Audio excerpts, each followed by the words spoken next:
자, 그런데 이런 과목들이 개설이 되지 않아요. 개설이 되지 않을 때는 어떻게 해야 되는지 한번 보여드리겠습니다. 그러니까 저희가 추천해주고 지도해줬던 사례입니다. 일단 추천 강의는 교실 온다에서 국제경제 강의를 갖다 저희가 추천을 해줬고요.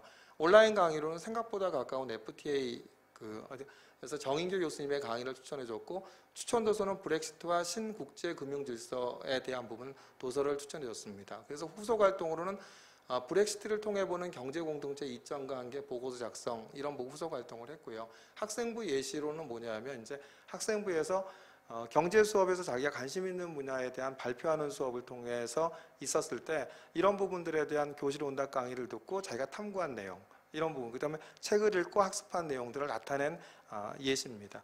학생부 종합전형에서 요번에 교육과정 교육부 공정성 강화 방안에 따른 그 중앙대학교에 발표한 그 내용들을 보면 전부 다 뭐라고 얘기를 했죠? 수업이나 그 다음에 창의적 체험 활동은 독서 활동과 연계해서 학습한 내용을 나타내라, 이렇게 얘기를 했었죠. 한번 예시를 보겠습니다. 자, 경제 수업을 통해 국제무역에 관심을 가져 교육부 교실 온닷의 국제경제 수업을 들으며 국제무역의 주요 결정 요인으로 금융자유와 세계화 및 경제협정 등이 있음을 학습함.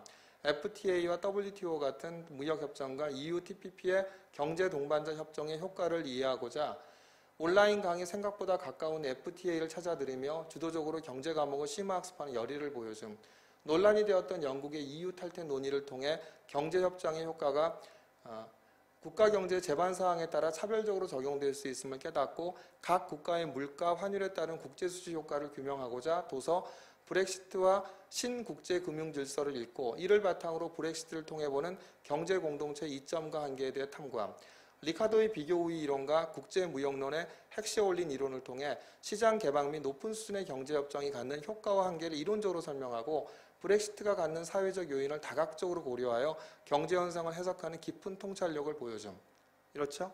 그러니까 여기서 보면은 이제 교실 온닷의 국제경제 수업을 듣고, 그래서 더 공부해보고자 온라인 강의에 생각보다 가까운 FTA를 찾아 들었고요. 그 다음에 이런 부분에 관심 있는 분야에 대한 걸 갖다 규명하고자 브렉시트와 신국제금융질서의 책을 읽고 학습한 과정에 대한 부분이 나타나 있죠. 이렇게 해서 내가 학교 수업과 그 다음에 뭐냐면 이렇게 이제 교실 온답, 도서, 온라인 강의들을 활용을 해서 심학습한 과정을 나타낼 수 있다고 한다면 학교에서 이런 이제 그 전문 교과가 깔리지 않는다 하더라도, 진로 선택 과목이 깔리지 않는다 하더라도 충분히 과목별 습득과 연관해서 나타낼 수 있다는 걸 보여주는 사례입니다. 또 저희가 이제 추천해준 사례를 한번 보겠습니다. 이제 기계공학과였는데요. 추천 강의는 거점의 학교의 고급 수학 강의를 들으라고 추천을 해줬고요. 온라인 강의는 쉽게 시작하는 선형대수학 강의를 추천해줬고, 추천 도서로는 선형대수학, 일하는 수학을 저희가 추천을 해줬습니다. 그러면서 후속 활동으로는 벡터 공간의 1차 변환에 대한 행렬 표현과 그 활용 사례 보고서 작성을 갖다 저희가 후속 활동으로 이제 지도를 했고요. 학생부 예시를 보면 미분법 단원에서 1변수 함수의 미분이 1차 함수를 이용한 선형 근사임을 깨닫고 2변수 이상의 다변수 함수에 대한 일반화에 대해 질문하는 등 수학적 잠재력이 뛰어남, 궁금증을 해결하고자 도서 일하는 수학을 읽고 벡터 공간에서 벡터 공간으로의 선형 사상을 표현하는 방법으로서의 행렬 표현을 접함, 이후 거점형 학교 고급 수학을 수강하여 3차원 공간에서의 1차 변환을 학습하고 선형 변환을 임의의 차원을 가지는 벡터 공간으로 확장시키기 위해 온라인 강의 선형 대수학을 시청하면서 선형 변환과 행렬이 동형관계임을 학습하는 등 본인의 의문점을 해결하기 노력하는 모습을 보임. 또한 이를 활용하여 산업용 로봇팔의 움직임을 고정점에서 바라본 팔끝의 위치 벡터를 변수로 삼은 방정식으로 표현한 다음 회전 변화를 나타내는 행렬 표현을 이용해 콤팩트하게 나타내는 방법을 탐구하여 벡터 공간의 1차 변환에 대한 행렬 표현과 그 활용 사례라는 주제로 수업 시간에 발표한. 어떻습니까? 굉장히 심화학습한 과정이 나타나죠. 그러면서 서울대학교도 그랬고, 그 다음에 중앙대학교가 이번에 이제 교사 연수한 자료들을 보거나, 그 다음에 결과 공유 컨퍼런스에서 보면은 가장 중요한 게 뭐다? 교과 수업이나 창의적 체험 활동에서 의문점을 갖고 그걸 해결하기 위해서 내가 노력한 과정. 여기서 의문점을 가져서 내가 강의를 듣고 책을 읽고 그 다음에 그것을 갖다 문제 해결력을 나타내는 과정들이 나타나 있죠.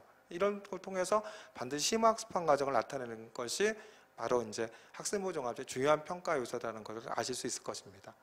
마지막으로 이제 의대의 사례를 한번 보겠습니다. 저희가 추천 강의로는 교실 온다에서 고급 생명과학을 추천해줬고, 온라인 강의로는 생명과학의 세계라는 강의를 갖다 추천해줬고, 추천도 캠벨의 생명과학의 개론서를 추천해줬습니다. 후속 활동으로는 4세대 항암제를 통한 암세포의 치료 보고서 작성이라는 후속 활동을 추천해줬고요. 학생부 예시로는 생명체의 기본 단위인 세포에 대한 흥미를 계기로 교실 온다에서 고급 생명과학 강의를 수강하여 세포의 구성 분자와 각 구조의 기능에 대해 학습함.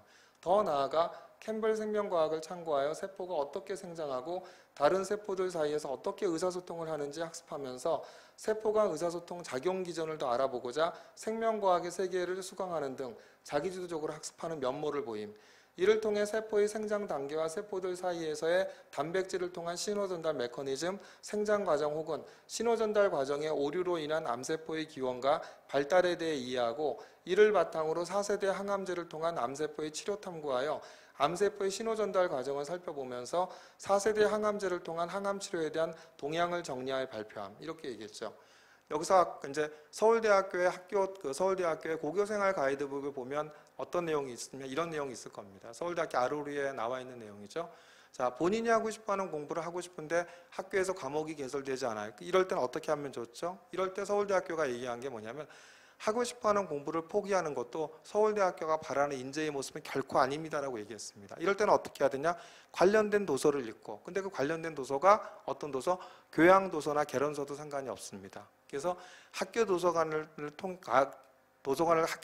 통해서 교양서적과 개론서를 통해서 본인이 하고 싶어하는 진로에 대한 심학습을 하는 인재가 서울대학교가 바라는 인재라고 이야기했습니다. 그렇기 때문에 바로 이렇게 이제 의대의 경우에도 바로 내가 암에 대한 관심을 갖고, 그래서 캠벨 생명과학과 그 다음에 생명과학의 세계에 대한 도서와 강의를 통해서 내가 깊게 암세포에 대해서 깊게 공부하는 과정을 나타냈죠. 그래서 자기가 하고 싶어하는 공부를 스스로 찾아서 하는 학습 과정이 바로 서울대학교나 또는 다른 대학에서 바라는 인재의 모습입니다. 요번에 이제 아까도 맨 처음에도 얘기했지만 성균관대 컨퍼런스에서 학생부 종합전에서 선발하고자 하는 첫 번째 인재상은 뭐냐라고 본다면, 하고 싶어하는 공부를 스스로 찾아서 하는 자기주도적인 학업적인 능력을 갖춘 학생을 뽑고자 한다고 했습니다. 근데 어머님들이 아셔야 되고 이제 학생들이 알아셔야 되는 건 뭐냐면, 자기주도 학습 태도라는 것은 문제를 몇 문제 풀고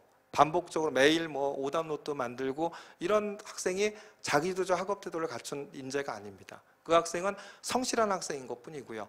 자기주도적 학업 태도라는 것은 수업에 대한 궁금증을 갖고, 창체활동이나 궁금증을 갖고 자기 스스로가 책을 찾아 읽고 관련된 강의를 들으면서 하고 싶어하는 공부를 스스로 찾아서 하는 인재가 자기주도적 학업 태도를 갖춘 인재라고 하였습니다. 그래서 서울대학교를 포함한 다른 대학들의 대부분에서 책을 읽고 강의를 듣고 내가 하고 싶어하는 공부를 스스로 찾아서 하는 내용들을 갖다 학생부에 나타내고, 그 다음에 많은 것들이 학생부에 기재되지 않는다 하더라도 학생부에 대한 근거를 바탕으로 해서 자소서에 설명을 한다고 한다면, 반드시 이렇게 이번에 교육부 공정성 강화 방안에 따른 학생부 종합전의 새로운 평가 방향에서도 이렇게 하고 싶어하는 공부를 스스로 찾아서 하는 학생이 반드시 학생부 종합전형에서 성공할 수 있는 학생이 아닐까 이렇게 생각을 합니다. 감사합니다.